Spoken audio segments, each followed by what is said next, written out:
আজকে যেহেতু রবিবারের সকাল, তাই রবিবারের সকালটা একটু ইয়াম্মি না হলে ঠিক জমে না। তাই দেখো আজকে বললাম চলো আজকে সকালে চাউমিনটাই বানিয়ে ফেলি। চাউমিনটা আমার বানানো হয়ে গেছে। আর আজকে চাউমিনটা আমি কিন্তু একটু নতুনভাবে বানিয়েছি। এই যে দেখছো না ইয়েলো ইয়েলো, এই হলুদ চাউমিনটা আমরা ছোটোবেলাতে খেয়েছি। তাই জন্য আজকে আমি ভাবলাম বাড়িতেও না একটুখানি হলুদ দিয়ে চাউমিনটা করি, পুরো ঘরোয়া প্রসেসে চাউমিন। তো তোমরা কে কে এরকম ঘরোয়া প্রসেসে চাউমিন খাও অবশ্যই আমাকে জানাও। সকালের খাবারটা তো হলো, এবার চলো দুপুরের খাবারের দিকে যাওয়া যাক। সকালে তো বেশ জমজমাটেই খাওয়া দাওয়া হলো। আর যেহেতু রবিবার তোমরা তো জানোই আজকে তো মাংস হবেই, তাই জন্য নিয়ে এসেছে চিকেন। তো চলো দেরি না করে চিকেনটা এবার বসিয়ে দিয়েছি। তাই কড়াইতে তেল দিয়ে পেঁয়াজটা ভাজতে শুরু করে দিয়েছি।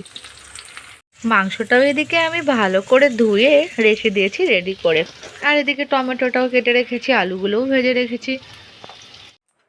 মাংসটা তো বসিয়ে দিয়েছি কড়াইতে, আর ভাবলাম যে আমার লোহার ছোট্ট কড়াইটা এবার বার করে ফেলি। আর এতে তাড়াতাড়ি সেই ছোট মাছগুলো একটু ভাজা শুরু করে দিই। তো একটু ছোট মাছও এনেছিল, সাথে উচ্ছে আর আলু দিয়ে সেটা চচ্চড়ি হবে। তাই জন্য ভাবলাম এদিকে এটাও বসিয়ে দিই। মাছটা কিন্তু ছিল মৌরলা মাছ, আর তাই দেখো উচ্ছেগুলো কত সুন্দর করে কেটে নিয়েছি। রেডি হয়ে গেছে আমার মৌরলা মাছ আর উচ্ছে আলু দিয়ে চচ্চড়ি আর চিকেন। এটা কিন্তু পুরোপুরি রেডি হয়ে গেছে।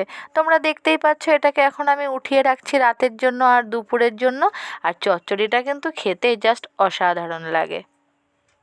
তো আজকে দুপুরে তো আমাদের মেনু এটাই ছিল। তো তোমাদের কেমন লাগলো অবশ্যই একটা কমেন্ট করে জানিও, আর চ্যানেলটাকে সাবস্ক্রাইব আর শেয়ার করে দিও।